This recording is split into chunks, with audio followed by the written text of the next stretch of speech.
많은 것을 주었지만은 오늘 주보에 보면 위에 두 번째 요한복음 10장 10절 한번 읽겠습니다. 시작. 내가 온 것은 양으로 생명을 얻게 하고 더 풍성히 얻게 하려. 아멘. 우리에게 생명을 이제 주의 생명을 우리에게 주시고자 얻게 하고 더 풍성히 얻게 하시는 것이 주님의 마음입니다. 그런데 우리가 문제는 뭐냐면 이 생명과 삶이 나눠진다는 게 문제예요. 그러니까 이 사람을 보면 굉장히 잘 사는데 그 속에 주님이 주시는 생명이 죽은 사람이 있어요. 또 반면에 사는 것은 정말 그렇게 보잘것없는데 그 안에 생명이 넘치는 사람이 있습니다. 여러분도 이 생명이 넘쳐야 됩니다. 우리가 이제 이 겨울이 되면은 나무들을 보면 야 이게 죽었는지 살았는지 분간이 안 가는 나무가 많아요. 우리 이제 교회 뜰에도 보면은. 그런데 봄이 되면은 죽은 것 같이 알았던 그 나무에 싹이 나기 시작하고 꽃이 피고 열매를 맺어요. 그 안에 생명이 약동하고 있기 때문입니다. 주님이 주시고자 하는 이 생명이 우리 안에 약동하기를 원합니다. 그래야지 우리의 생명을 방해하는 나쁜 기운을 이길 수가 있어요. 이 생명이 내 안에 풍성해질 때에, 그러니까 우리가 이 생명의 풍성함으로 살기 위해서는 옛날을 살지 말아야 돼요. 옛날을. 이 쉽지 않은 문제입니다. 우리가 옛날을 살지 말고 지금을 살아야 된다. 지금을. 그런데 우리가 사실 몸은 교회에 있어도 내 생각은 다른 데 가 있을 수가 있어요. 옛날로 가 있습니다. 옛날의 지배를 우리가 받을 수가 있습니다. 이거 우리 나이가 들면 우리가 느끼잖아요. 내 몸은, 내 마음은 청년 같은데 몸이 이제 그렇지 못한 거. 그래서 우리는 얘기해요. 야, 내 저 정상까지 쉬지 않고 내가 올라갔다. 언제? 옛날에. 지금은 주차장에도 차 세워놓고 몇 표소까지 걸어가는데도 다리가 아프고 숨이 차는데 난 저까지 올라갔다. 그렇게 얘기하는데 옛날에. 그러니까 우리가 신앙생활도 마찬가지예요. 굉장히 무서운 사람이 뭐냐면 나 옛날에 산기도할 때 저 소나무 붙들고 내가 뽑힐 때까지 그렇게 기도했다. 언제? 옛날에. 그렇다. 옛날에. 지금 잘해야 된다는 겁니다. 지금. 과거가 아니라 지금을 볼 줄 알아야 된다는 거예요. 하나님도 과거에도 말씀하시지만 지금도 하나님의 이제 말씀을 통하여 여전히 말씀해 주시는 거예요. 우리가 옛날에 들은 말씀은 옛날 그때 내게 필요해서 주시는 말씀이고 오늘을 살아가는데도 오늘에 필요한 말씀을 또 주시는 것입니다. 이 믿음 가지고 살아가야지 오늘을 살 수가 있고 언제 어디든지 주님의 말씀을 내가 듣겠다고 하는 내 마음이 열려지게 되어질 때 그 말씀의 기운으로 내 안에 생명이 풍성해지는 겁니다. 오늘 이제 본문 말씀에 이제 등장하는 한 사람이 나와요. 이제 디메오의 아들 맹인 거지 바디메오가 나와요. 바디메오. 그런데 우리가 생각할 때에 바디메오가 이름같이 생각되어지는데 이 뜻을 알면 이게 이름이 아니었구나 알게 돼. 이 바자는 뭐냐 하면 이게 아들이라는 거야. 이게 아들. 디메오는 뭐냐 하면 부정하고 더러운. 그러니까 더러운 아들. 이런 이름을 가졌다는 거는 이 집안이 어떤 집안인지를 우리는 추정할 수가 있고 맹인으로 태어났으니까 이름 질 필요도 없고 야 더러운 아들 이렇게 부른 거예요. 이름 안에 모든 것이 다 담겨져 있어요. 사실. 바디메오도 마찬가지로 더러운 아들이라고 하는 그 이름은 본명이 아니라 그렇게 불렀다는 거예요. 예수님께서 마치 예루살렘의 마지막 십자가를 지시기 위해서 그 예루살렘으로 가시다가 여리고로 지나갈 때 그때 바디메오를 만난 겁니다. 굉장히 바디메오는 맹인이요 주저앉아 있어서 동량으로 먹고 살아가는 불쌍한 자입니다. 길이 있어도 그 길을 보지 못하고 길이 있어도 알지 못하고 길이 있어도 걷지 못하는 불쌍한 사람입니다.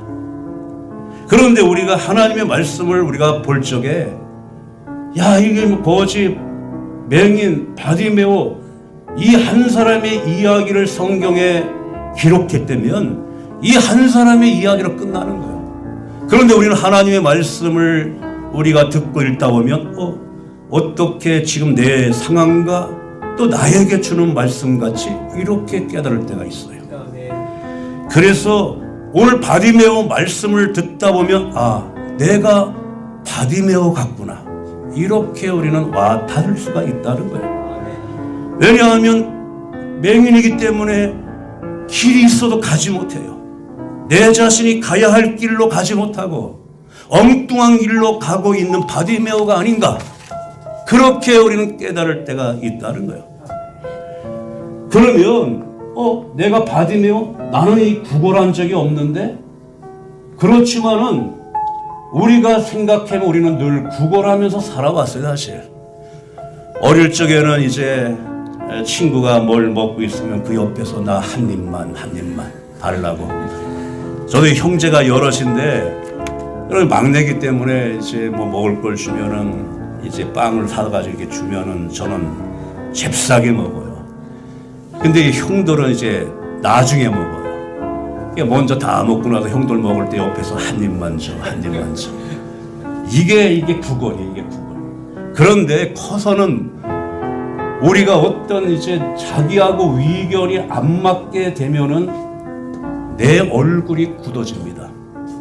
그리고 말 한마디 안 해요. 방문 부서지도록 크게 팍 닫아버려요. 그리고 운전할 때는 이건 살려고 운전하는 것이 아니라 이거는 죽자고 운전하는 것처럼 방지턱을 그냥 점프를 하면서 그냥 막 달려가는 거예요. 왜 그러냐 하면은 나 지금 삐졌으니까 나 지금 화났으니까 알아달라. 이것도 구걸이라는 거예요. 따라서 할까요? 듣고 보니 구걸했네? 네. 우리는 늘 구걸하면서 그렇게 살아왔어요. 그러니까 오늘 바디메오의 이 말씀은 이 바디메오 한 사람에게 해당하는 말씀이 아니라 듣고 보면 저나 여러분이나 모두에게 해당하는 말씀입니다. 사실 뭐 집안에 몸이 불편하거나 장애를 입고 있는 분이 있다면 더 실감이 나요. 이런 말씀이. 저도 이제 그 전에 병점에 있는 교회에서 이제 전도사 후에가 강도사인데 강도사 때에 한 몇 년을 부교육자 생활을 병점에서 했었어요. 근데 목사님은 이제 필리핀에 선교에 꽂혀가지고 한 달에 보름 정도는 뭐 선교 센터 짓고 운동단 짓는다 해가지고 거기서 살다시피 하고 교회 전체적인 걸 제가 이제 맡아서 할 정도로. 그런데 그 사모님이 합병증 때문에 눈이 안 보이기 시작했어요. 잘 나가던 분이 눈이 안 보이는 거예요. 그러니까 제가 이제 출근하면은 저 올 때까지 기다린 것처럼 이제 이렇게 내려오세요. 네. 내려올 때 늘 하늘 가는 발걸음길을 또 찬송을 부르면서 가요. 앞이 안 보이니까. 이게 무슨 문소리가 나고 뭐 소리가 나면은 저한테 아유 강도사님 누가 왔냐고 뭐냐고 무슨 일이 있냐고 그렇게 물어요. 근데 어느 날 몸이 안 좋을 때는 묻지도 않아요. 내가 물은들 나하고는 아무 상관이 없다는 것을 자기 몸이 그렇게 되었으니까 전혀 묻지 않아요. 몸에 장애를 입고 살아가는 사람은 전체가 장애적인 삶을 살아갑니다. 굉장히 불편해요. 그 사모님이 이제 감사한 거는 잘 보지 못하고 하니까 제 음성만 듣고 늘 하는 말이 있었어요. 음성만 들으니 강도사님은 정말 잘생긴 것처럼 느껴진다고. 그때는 또 좋더라고. 또 안 보이는 게. 근데 정말 생각할 때 너무나 안 됐고. 근데 오늘 바디메오는 약간 놀라운 모습을 보여주었어요. 예수님이 그것에 온다는 소식을 어떻게 해서 들어서 예수님을 향해서 다윗의 자손 예수여 나를 불쌍히 여겨달라고. 우리가 47절 말씀 한번 읽겠습니다. 시작. 나사렛 예수시란 말을 듣고 소리질러 이르되 다윗의 자손 예수여 나를 불쌍히 여기소서. 아멘. 이 소리가 그냥 지르는 소리가 아닙니다. 정말 어쩌면 자기가 지금까지 아껴놓았던 살을 건 목숨을 건 그 외침의 소리로 우리는 들어야 됩니다. 다윗의 자손 예수여, 나를 불쌍히 여겨 주소서. 문제를 안고 예수님께 나를 불쌍히 여겨달라고. 그렇다면 우리는 내가 괴로울 때, 공부할 때, 어려움에 처할 때 우리는 어떻게 합니까? 예? 종종 이제 이런 마음을 가질 때도 없지 않아 있어요. 또 이런 말을 할 때도 있어요. 내가 지금 당하고 있는 문제가 너무나 심각하고 내 마음도 영혼도 지금 침체되어 있는 상태에 있기 때문에 내가 당분간은 예배 자리에 못 나오겠습니다. 그렇다면 우리 생각해 봅시다. 내가 정말 주저앉아 있을 때, 울고 있을 때, 한숨 쉴 때, 어려움에 처했을 때 안 나오는 것이 교회인가? 예수님은 분명히 우리에게 말씀해 주셨어요. 내가 뭐 문제를 해결한 다음에, 멀쩡한 다음에 교회 나오는 것이 교회인가? 예수님은 어떻게 말씀해 주셨냐 하면 우리가 위에서 세 번째 마태복음 11장 28절 시작. 수고하고 무거운 짐진 자들아 다 내게로 오라. 내가 너희를 쉬게 하리라. 아멘. 수고와 무거운 짐 다 해결하고 오라고 말하지 않아요. 그 짐을 진 채로 다 오라고 말합니다. 그러니까 이게 교회도 이런 교회가 돼야 되는 거예요. 어려움에 처해 있을지라도 하나님께 내어놓을 수 있는 교회, 그런 교회가 되어야 된다는 겁니다. 저는 사실 이런 불구하고 예수님이 나를 받아주고 나를 사랑해 주신 그것이 은혜입니다. 이게 이제 언어로 따지면 이게 헤세드라는 말이에요. 그런 은혜. 그런데 우리가 이 은혜를 놓치게 되면은 율법으로 가는 경향이 있어요. 그러면 내 믿음이 그게 기준이 돼버려요. 그러니까 누군가가 내게 무슨 말을 하면 이 사람이 나를 믿음 없는 사람으로 취급할까봐, 나를 판단하는 것 같아서 속에 있는 마음을 안 열게 됩니다. 오늘날 교회 다니는 사람들이 그런 분들이 많다는 거예요. 자기 속에 있는 것을 말하면 믿음이 없는 사람처럼 보일 수 있으니까. 그래서 요즘에는 가난한 성도가 많다는 거예요. 가난한 성도. 이거 알죠? 가난한 성도? 예? 거꾸로 하면 안 나가는 성도. 안 나가는 성도가 많다는 거예요. 왜냐하면 이제 사람도 보기 싫고 꼴보기 싫고 내 믿음 내가 혼자 지키겠다, 이런 흐름으로 가고 있다는 거예요. 그래서 우리의 교회는 정말 허점이 노출되어도 괜찮게 여기는 교회, 모든 것을 표현할 수 있는 교회, 간절하고 애절함으로 예수님을 마음껏 부를 수 있는 교회, 그런 교회가 돼야 되는 것입니다. 오늘 이제 그렇게 나사렛 예수여 하고 소리 지르니까 어떤 일이 발생했냐 하면 48절 말씀 다시 한번 읽겠습니다. 시작. 많은 사람이 꾸짖어 잠잠하라 하되 그가 더욱 크게 소리질러 이르되 다윗의 자손이여 나를 불쌍히 여기소서 하는지라. 아멘. 그렇게 부러지니까 많은 사람이 꾸짖는 거요.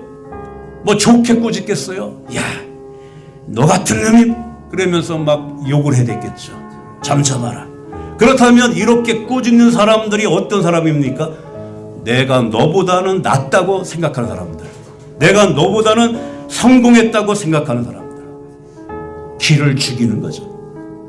우리 이제 교회는 기를 죽이는 교회가 아니라 기를 살릴 수 있는 교회가 되기를 원합니다. 이게 사람 관계가 굉장히 힘들어요. 모든 것이. 교회도 마찬가지입니다.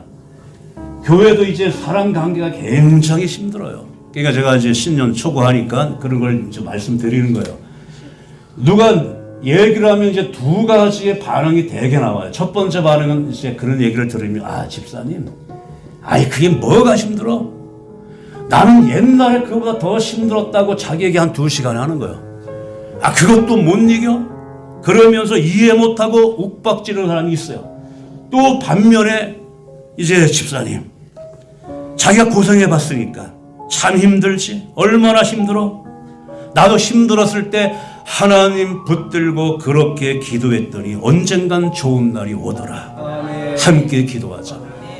1번, 2번 반응 다 다를 수가 있어요. 여러분들의 반응은 1번이에요, 2번. 한비 씨는 1번이요, 2번이요? 2벌이지. 찍어버려 2벌. 예. 그렇게. 그러니까 우리가 이렇게 말씀드린 것은 남을 기죽이는데 우리의 힘을 쓰지 말고 생명 살리는 데 쓰기를 바랍니다.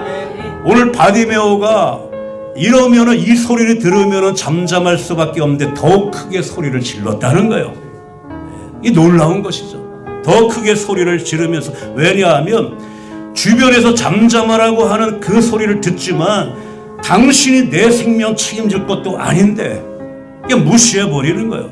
더 크게 소리 질러 다윗의 자손 예수여 나를 불쌍히 여겨달라고. 이는 기댈 데가 없고 위지할 곳이 없는 사람이기 때문에 옆에서 누가 방해를 하고 꾸짖어도 내가 힘이 없어도 오직 나에게 생명을 주시는 분은 예수님밖에 없다는 걸 알기 때문에 소리를 지른 겁니다. 이 기계를 본받기를 원합니다. 주변에 어떤 방해에도 우리의 시선, 주님을 향한 시선을 거두지 마시기 바랍니다. 이 부르짖음이 우리의 부르짖음이 되기를 원합니다. 세상의 온갖 이 소리들, 오늘 많은 사람이 바디메오에게 잠잠하라 했지만 이거는 하나님의 음성이 아니라는 걸 분별한 거예요. 우리는 정말 분별할 줄도 알아야 됩니다. 이것이 믿음이에요. 세상의 소리를 들으면 대부분의 소리는 우리를 기죽게 하든지, 야 교회 가면 뭐해? 기도한다고 들어주냐? 그렇게 수모를 당할 수도 있지만 이 소리는 주님의 음성이 아니라는 것, 이거를 바디메오가 알았기 때문에 주님도 그런 믿음을 가지고 불렀기 때문에 마지막 52절에 가서 가라 네 믿음이 너를 구원하였느니라. 아멘. 그렇게 말씀해 주는 겁니다. 작은 부르짖음에도 주님은 귀를 기울이세요. 우리가 주에 오시면 밑에서 두 번째 에레미야 33장 3절 시작. 너는 내게 부르짖으라 내가 내게 응답하겠고 내가 알지 못하는 크고 은밀한 일을 내게 보이리라. 아멘. 13장 3절 시작. 너는 내게 부르짖으라 내가 내게 응답하겠고 내가 알지 못하는 크고 은밀한 일을 내게 보이리라. 아멘. 그렇게 나를 불쌍히 여겨달라고 간구하는 그 기도를 주님이 들으셔서 이제 그를 부르라 하고 제자들에게 말을 할 때에 맹인이 그 말을 듣고, 우리 50절 말씀 다시 한번 읽겠습니다. 50절 시작. 맹인이 겉옷을 내버리고 뛰어 일어나 예수께 나와 오늘. 아멘. 뭐를 내버렸다고 그랬죠? 겉옷을 내버리고 뛰어서 예수님께로 갔다고 말합니다. 겉옷은 그가 길가에 주저앉아 구걸할 때 쓰던 그의 과거와 옛날과 지난 시간을 상징하는 거예요. 그러니까 예수님을 따를 때는 오늘 생활에 예수님을 위지하며 따라가는 것이지 과거 옛날에 그 무엇이 돼서는 안 됩니다. 옛사람은 이제 다 청산됐어요. 예수 안에 우리는 새 것이 되었습니다. 주에 보시면 맨 밑에 고린도후서 5장 17절 시작. 그런즉 누구든지 그리스도 안에 있으면 새로운 피조물이라 이전 것은 지나갔으니 새 것이 됐다. 아멘. 바디메오가 그렇게 오랜 시간 구걸했다면 우리 시장에 가도 다 그 자리가 있어요. 자기가 장사하는 자리가 있듯이 바디메오도 오랫동안 구걸했기 때문에 자기의 자리, 자기의 몫이 있어요. 그렇다면 예수님께 가가지고 내가 만약에 안 고쳐지고 안 나오면 다시 돌아오겠다는 생각을 했으면 자기 자리에다가 겉옷을 펼쳐놓고 표시를 하고 왔을 수도 있었는데 예수님의 부름 앞에 겉옷을 던져버렸다는 거예요. 이거는 예수님 앞에 100% 자기의 모든 것을 위탁했다는 겁니다. 여러분들에게도 신앙생활에 그와 같은 결단이 있기를 바랍니다. 예수님 앞에 믿을 바에는 100% 올인하는 겁니다. 그 믿음을 가져야 돼요. 그럴 때 이제 예수님께서 바디메오에게 무엇을 해주기를 원하느냐 그렇게 물었어요. 주님은 똑같이 우리에게도 그런 질문을 해요. 내가 무엇을 해주기를 원하느냐. 나의 그 답이 내 신앙생활과 인생의 질을 결정하는 거예요. 오늘 바디메오가 물론 정답이죠. 보지 못하는 자가 원하는 건 보기를 원하나이다. 보기를 원하나이다. 그렇다면 우리도 마찬가지죠. 신앙생활에 있어서 내가 마치 바디메오 같이 우리가 여겨진다면 주님이 원하시는 것, 네가 원하시는 것이 뭐냐? 그렇게 우리가 묻는다면 내 눈이 지금 멀어져 있는 것으로부터 눈이 열리기를 원하나이다. 그런 기도의 제목을 가지는 겁니다. 내가 지금 어디에 눈이 멀어 있습니까? 세상에 눈이 멀어 있습니까? 근심 걱정에 눈이 멀어 있습니까? 정말 그 너머에 하나님이 나를 향한 계획과 섭리가 있다면 우리의 눈은 열려질 겁니다. 그 믿음의 눈을 여시길 바랍니다. 아까 신의 악단 이 영화를 초반에 얘기했는데 사실 이것이 1989년도에 진짜 있었던 실화를 영화로 만든 거예요.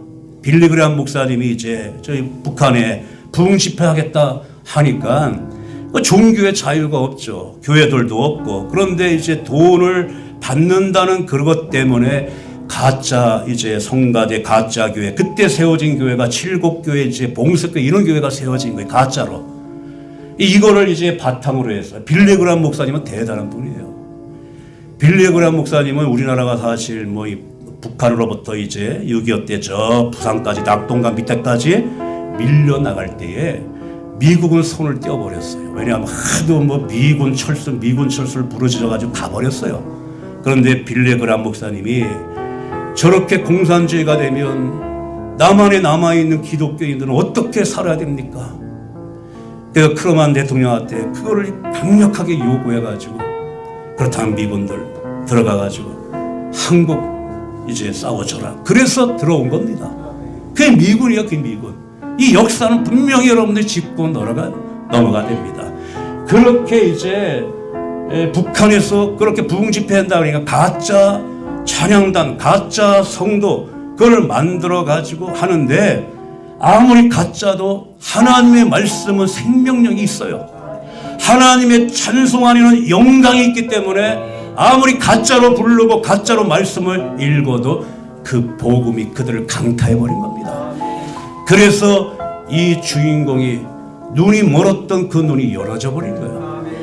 그래서 이제 부흥 집회로 가는 그 길에서 나머지 찬양 멤버들을 다 자유의 이제 길로 이끌고 자기는 이 길로 가면 죽는 것을 알면서도 그 길로 걸어갑니다. 눈이 열렸기 때문에. 그래서 마지막에 장면의 그 대사가 참 감동적이에요. 주님, 나 잘한 거죠? 이렇게.